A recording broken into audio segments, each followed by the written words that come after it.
Good afternoon. This is Holly Anton. I'm an integrative psychologist at the Institute for Health and Healing here in Santa Rosa. And welcome to part 2 of decision making and what makes it difficult, and kind of the subtext of that would be, and what does mindfulness have to do with it? So I'll just recap briefly as you settle yourself in.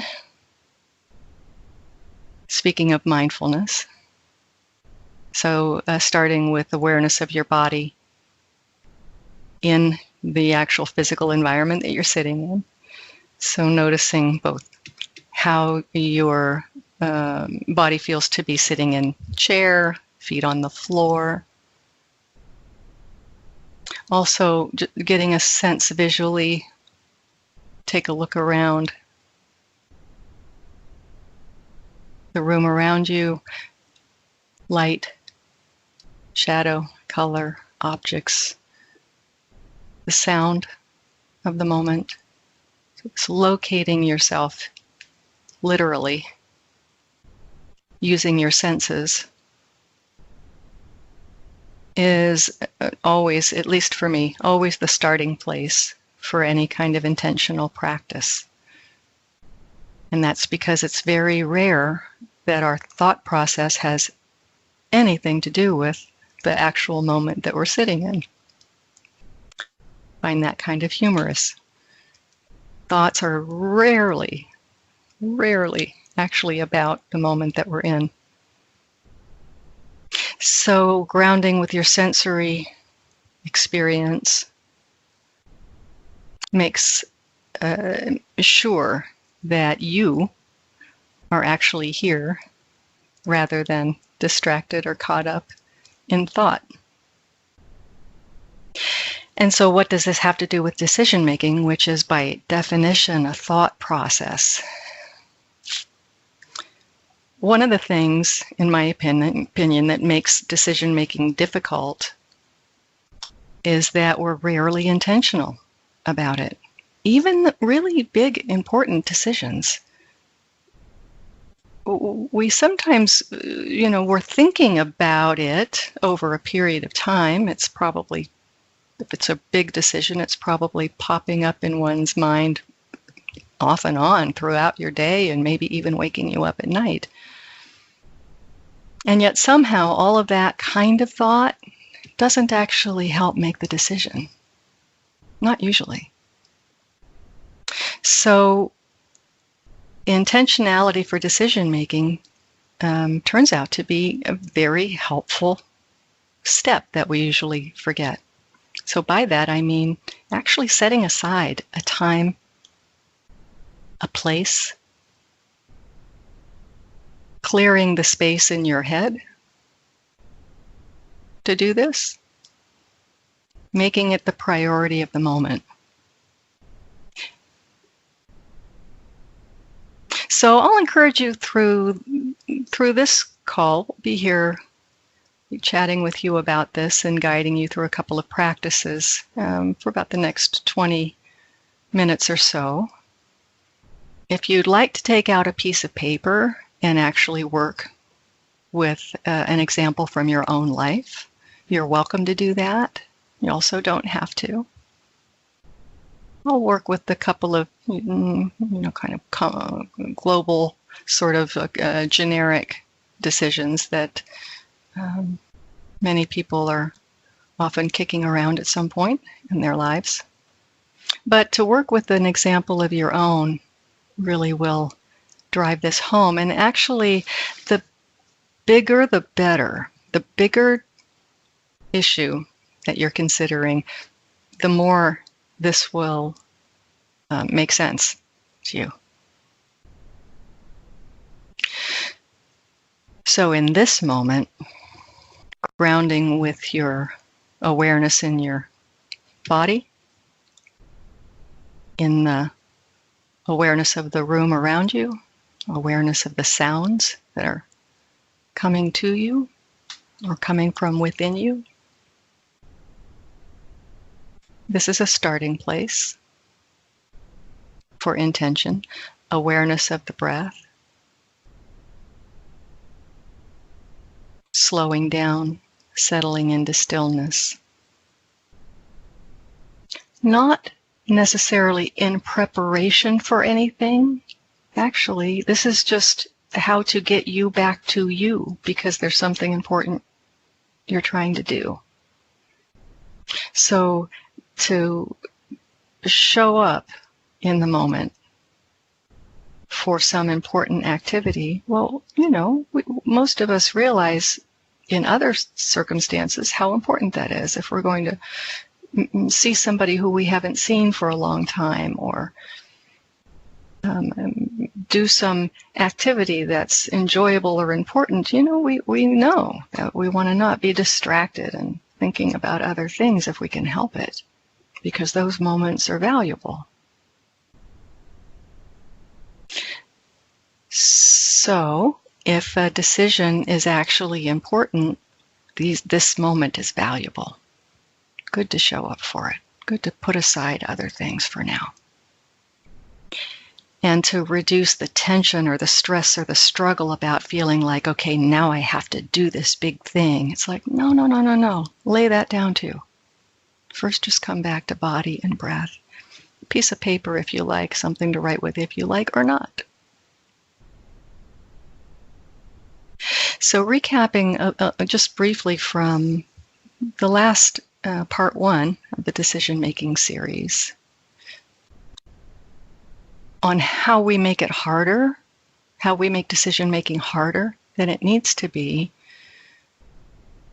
That is the things that we do. There's plenty of things that life and other people might do that make decision-making hard, but these are the things that we might actually be able to do differently in the future. So one of the global things that we can say makes it harder is that we have anxiety about the decision that we are not being really conscious of and not making an effort to take care of first.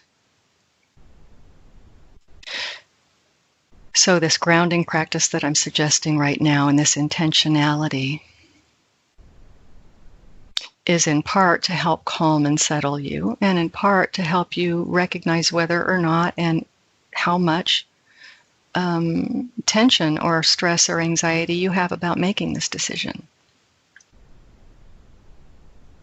And when a person's anxiety is up, it interferes with their ability to do a number of things that are important for decision making. It gives one a false sense of time pressure. Anxiety it'll push one, make one feel like you have to decide right now, when actually that may or usually is not the case. And that anxiety can also lead one to kind of make a decision sort of on autopilot. Like I said, you're kind of, thinking about it here and there over a period of days or weeks or whatever while you're doing other things. And that's really trying to make a decision on autopilot. And, we certainly do that all the time, but we don't always feel very confident of those decisions later. And the other thing that anxiety can do that makes it harder is running scenarios in our head of how awful it will be if we make the wrong decision, how there must be a right decision that is one that is guaranteed to the outcome that we want, rather than all the other choices I might make, which would be a bad decision because they would lead to some other outcome. So we entertain stories and narratives like that, and they get very compelling and believable when our anxiety is higher. So imagining that the stakes are higher than they may actually be is really just a function of anxiety running the show without your being able to be aware and take care of it, be caring toward it. So in this part 2, I'm introducing, a very well-known old mainstay of decision-making tools, pros and cons. But I am introducing it in a way it's used in a number of therapeutic modalities. Cognitive behavioral therapy will sometimes make use of pros and cons. this particular version of pros and cons comes from dialectical behavior therapy, DBT, because it's very helpful to learn how to make a decision when your emotions are high, when your anxiety is high, because sometimes we have to do that. And so in DBT, of course, it's suggested that one first starts with grounding, settling into the moment. Let go of efforting or pushing this decision forward just for a few minutes. Second, set an intention. Be clear about which decision are you really thinking about? What is this choice between? What are the options that you're choosing between? Because that's usually what decision making involves. It may be a yes or no question, do it or don't do it, buy it or don't buy it. But usually decisions are simply more complicated than that. And even what appears to be a yes or no, do it or don't do it decision really isn't that black and white, because sometimes we can decide that we're definitely going to do it, but not right now. Sometimes we can decide we're not going to do it and then know that we could change our mind later. So one of the things that make decision making harder is that we might imagine it's supposed to be simpler than it is. In pros and cons, the way it's introduced in DBT, and what I love about it is it honors and validates why this particular decision isn't necessarily a slam dunk. Why it is hard for you at this particular moment when you think about it. And it's helpful because it asks you to be very specific and concrete, but also asks you to consider the other elements that are making this decision hard. So for instance, do I move from Santa Rosa or not? Do I buy a house or not? If I frame it as just a yes or no, right and wrong, one answer is right and the other is wrong, my anxiety is going to be high and it's going to start interfering with my ability to really consider that carefully and consider whether or not I might be skipping over some options that exist. So beginning of pros and cons skill is first settle into the moment. Get a piece of paper if you like, or at least be prepared to put all of your attention on this process. Get clear about what decision you're really going to try to get more clarity about. Narrow it down to the decision you actually want to consider. And now, take a look at what your actual options might be. Is this really a yes or no thing? Or are there shades of color in between? Is this black and white or is this lavender? Pink. Because there usually are more options than just two.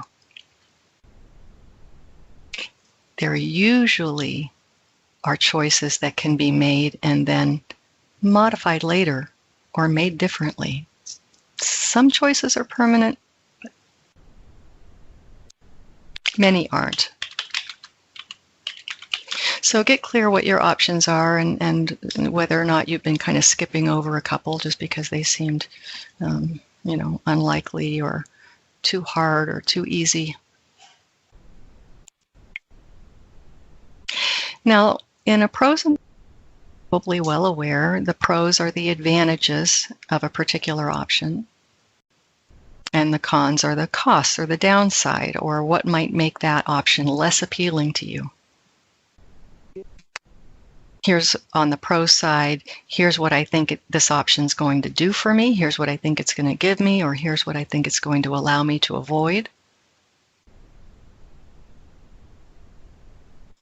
And over on the costs or cons side, here's what I'm afraid it's going to feel like, here's what I'm afraid it's going to lead to.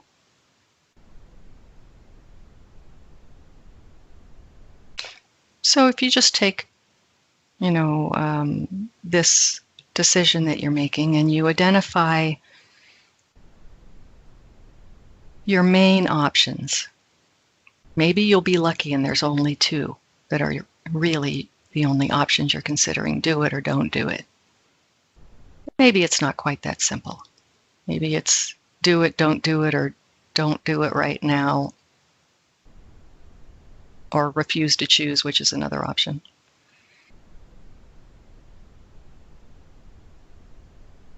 So the extra spin in the DBT version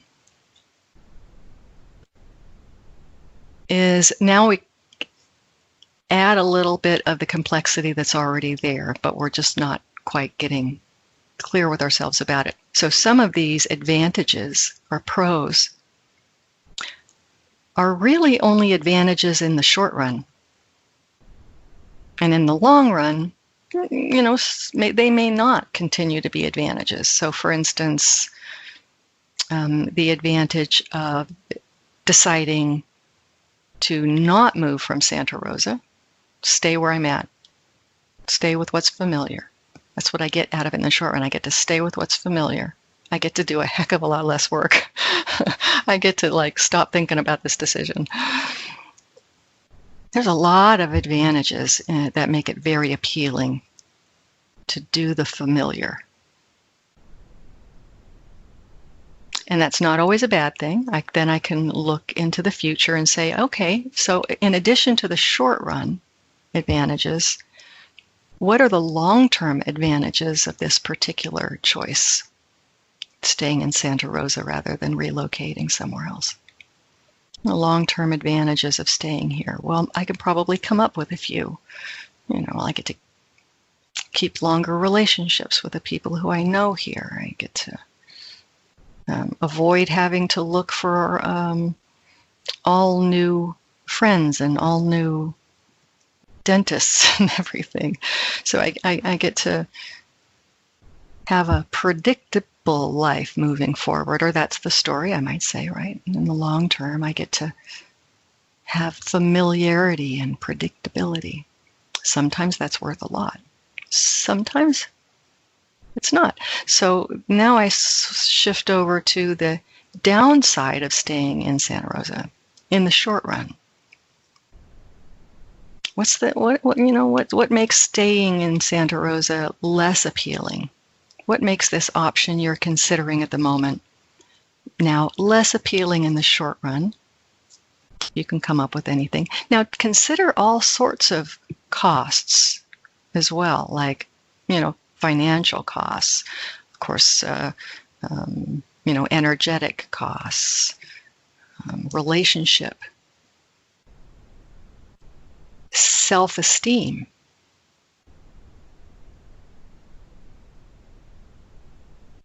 excitement or vitality. So there's many different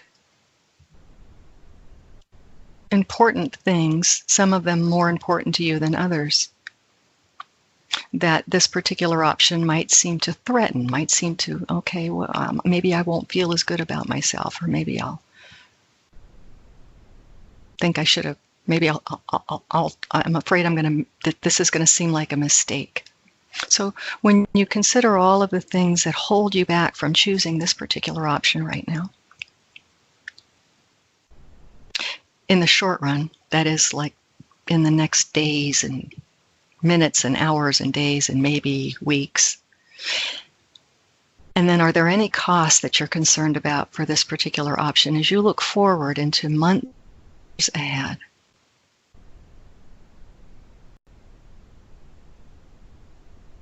So I know this sounds complicated, but it's probably because this decision is complicated, because right now all we have looked at is a single option of the options you had to choose between. But bear with the process and bear with me through this. So if by now you've already started to feel tense or agitated or antsy, take a break. Come back to body and breath. Remember that heightened tension level isn't going to help you. And what we're really going for here isn't the right decision, it's the decision you're going to end up feeling good about in the long term.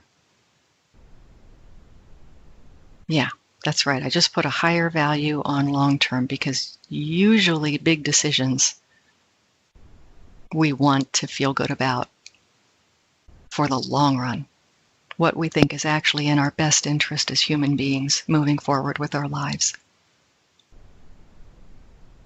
over the weeks and months and years ahead. Yeah, this is just guesstimation and prediction, but still, that's why this is an important decision, because it matters. So this is option one, whatever that was for you. Short-term advantages, long-term advantages, short-term costs or downsides, long-term potential costs and downsides. Now we go over to option number two. Do the same thing. What makes option number two appealing in the short run?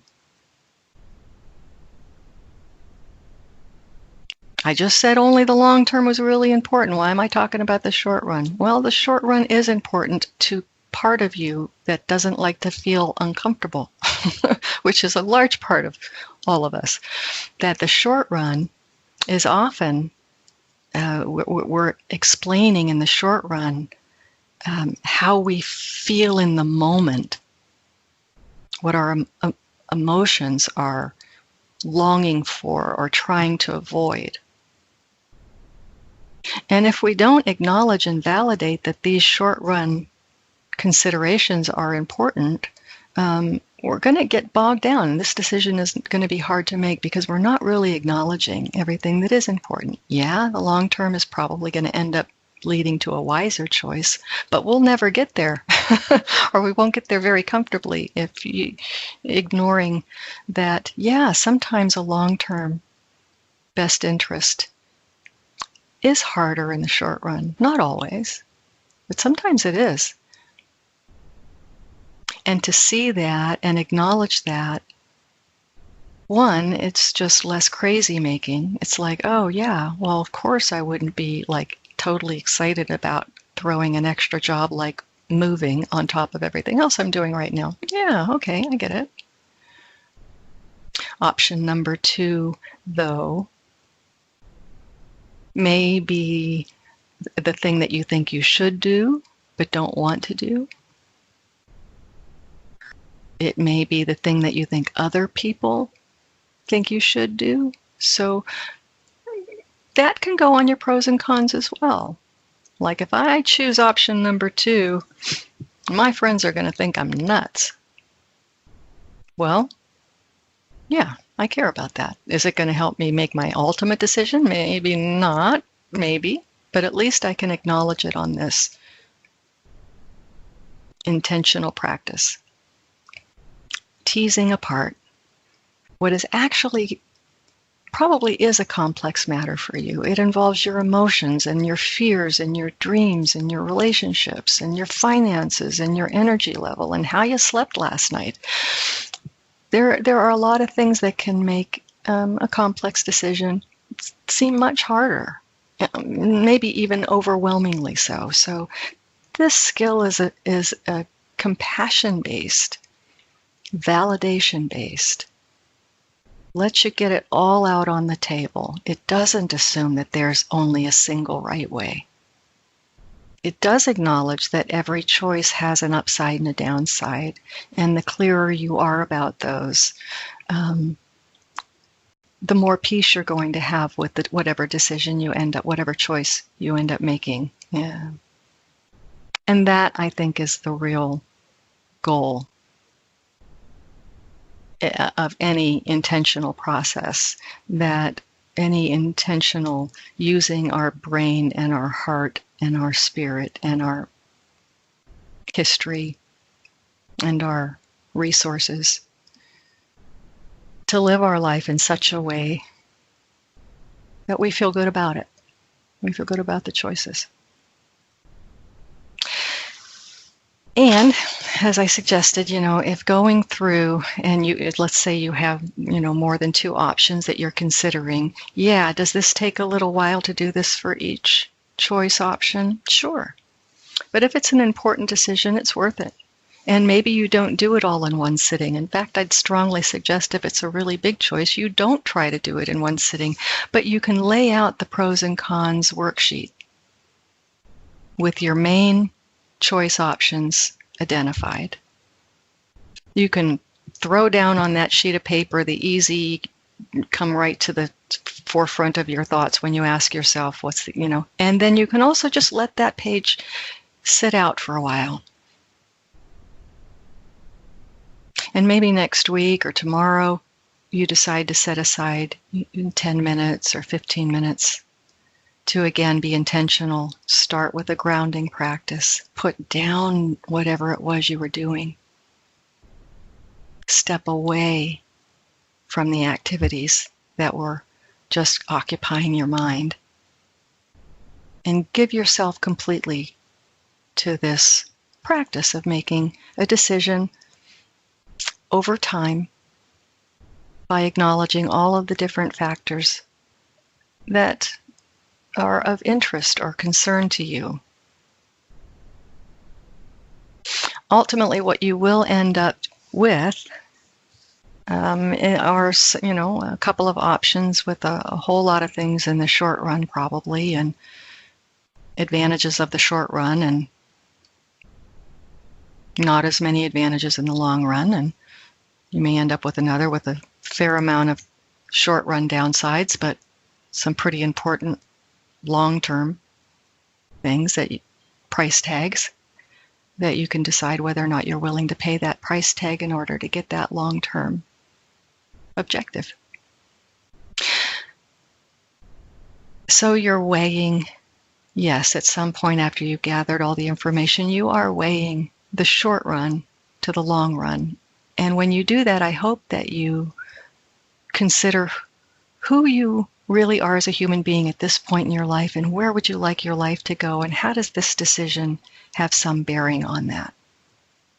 Because hopefully this decision, whether it's huge or just medium size, hopefully whatever choice you make, you can look and say, yeah, that choice is directly in line with, it's aligned up with, it's not in contrast to where I basically want my life to go as a human being, how I want to show up as a human being.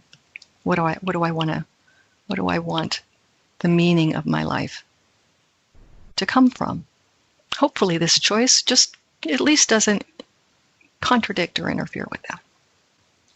So until next time, I do hope you take care. Come back to yourself as often as you can, and we'll meet again here next time. Again, my name's Holly Anton. I'm an integrative psychologist at Sutter's Institute for Health and Healing in Santa Rosa, and I wish you a good day.